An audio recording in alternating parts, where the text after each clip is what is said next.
Jesus Christ. What's the story of you writing the film? Like, what made you want to write it? Oh man. Okay, so I discovered this album by Ryan Gosling, and I feel so bad because I never remember the other guy's name.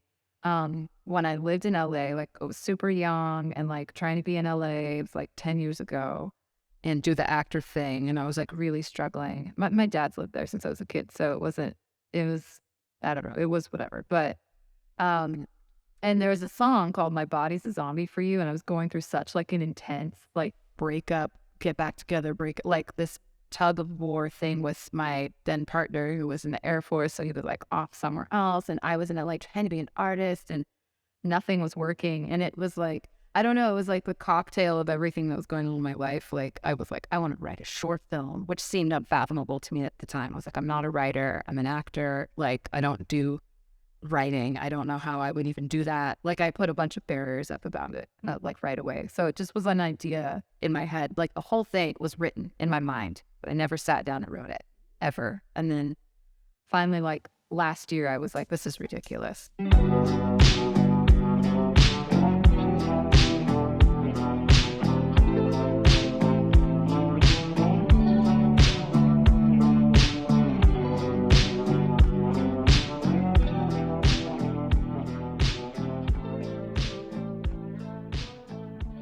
I think it represents a few things. So for me personally, as a creator and as like a writer, there was a lot that I was kind of exploring in this film in the way of like what it's like to feel, to be a woman in a biracial relationship, or to be a multi-ethnic person in a relationship that's always way more complicated than I think people think, or it can be. So sometimes it feels like you against the rest of the world. Like it's not always as straightforward. Things come up that you don't really, I don't know, think about or consider all the time.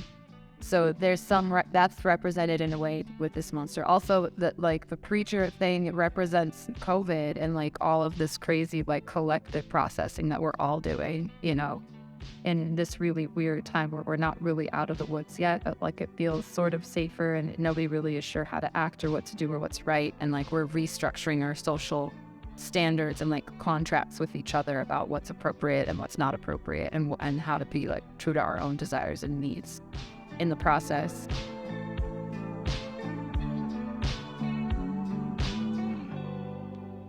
I think we're gonna jump cut it so that you're far and then you're already really close, like impossibly fast.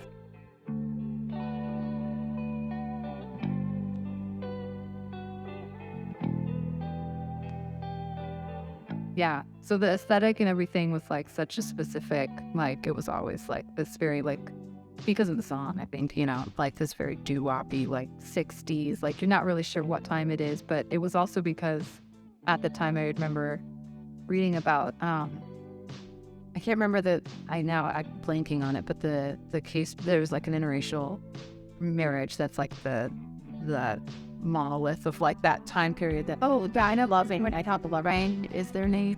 Yeah.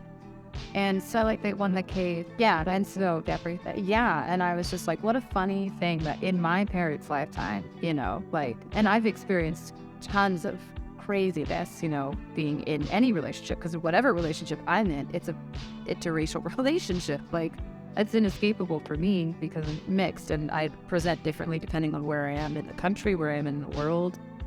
And I was like, okay, the 60s to me feels like that time where it's like, sometimes I'm like, I feel like we're back in time because of what's going on around me.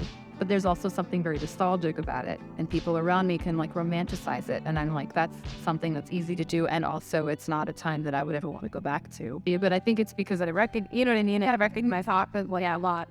Well, and you give it off, but I think people like can't hold too many things in their mind. And I think also if you're mixed already, it's already so complicated sometimes. Yeah, and they have like entire history of filmmaking, of movies, of everything they've ever seen. Yeah, and if you look at the history of filmmaking, it's like a bunch of women started silent films. Yeah, and then once the studio systems, before they became studio systems, businessmen realized that you can make money at movies. Yeah. And then they completely destroyed all their careers and started making, you know, full features. And now we have a history of like movies created for white men, for white men. Yeah. By white men. Yeah. And it's just kind of getting to me we're getting to a place where I'm kind of bored.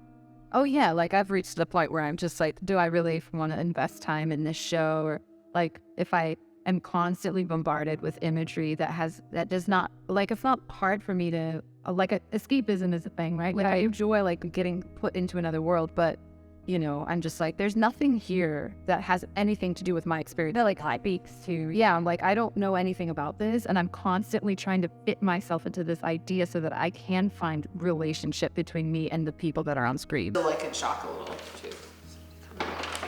Hi. Hi. Hi. Hi, how are you? Good. Hey, nice to Is see you. Kyle Bevin? Hi. You saved me. Yes. So you're holding, and then you guys have this like kind of dialogue where you're both realizing the moment. This is the moment I think we can move a little. Yeah. Because I think at that point you'd probably want to start hiding your arm and avoiding the situation. Yeah. And Oh my god, it's my fault. yeah. And you'd And be that's, like, that could be like, oh my god, you know what I mean? Or like, what would you do? Like, no. Okay. yeah. So at that point you can actually walk that way, right? Because you're getting space from him. You're moving away from him. Yeah. Further Oh my down god, the it's queue. my fault. I'm so sorry. It's Yeah. my fault. We have to watch it. We have to watch it out right now. Yeah, and I think if you think of each window as a mark for yourself, Smart. yeah, that way all the light, the windows where the light hits you and where the camera hits you. Yeah. It does change the shot list, but I actually think that that's really great because we can get a shot from right here that's very close up and intimate, and then a shot this way where you see the wide of the church and then these two people sitting alone in kind of the emptiness of, you know, life.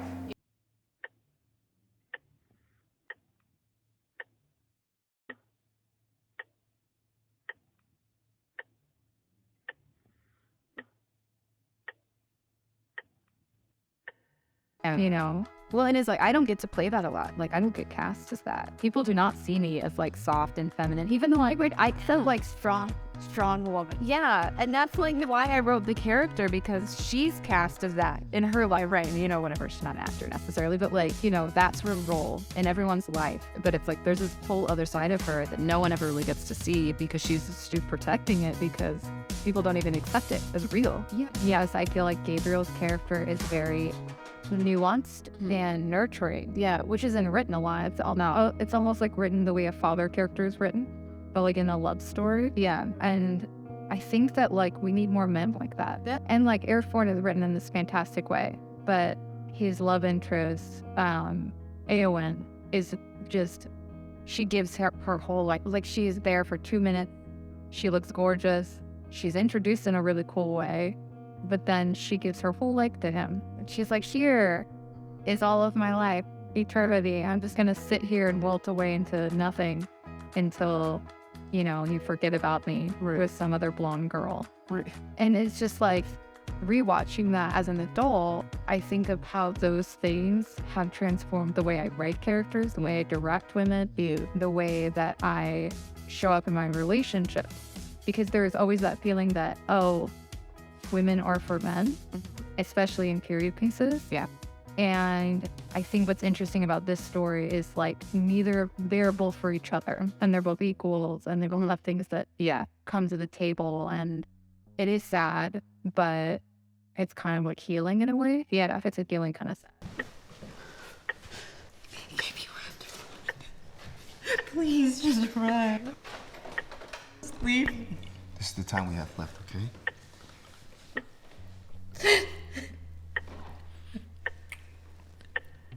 I'll choose you.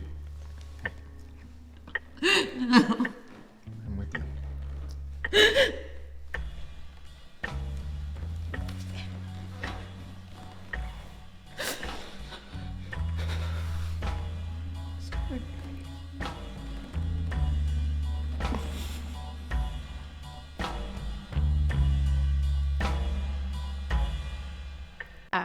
The whole process of like writing the film and the person, like this imaginary person that I was imagining in my mind, like from that to like this moment is. I worked with Bevin a lot, and I think our chemistry works really well together.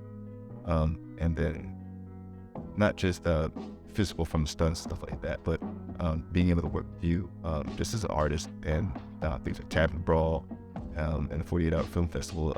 Just being able to see you like flex and work, like it's been great being able to watch you. So I'm about to be a part of that. But I mean, I've lost loved ones. Not really a stranger to loss. So being able to kind of tap into that has been not.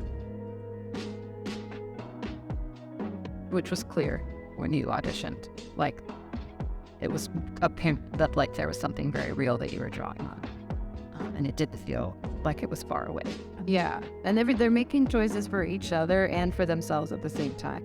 It's a risk to do anything really, but they're kind of weighing whether or not they want to continue to like live life and feel what risks are worth taking. And when I'm gone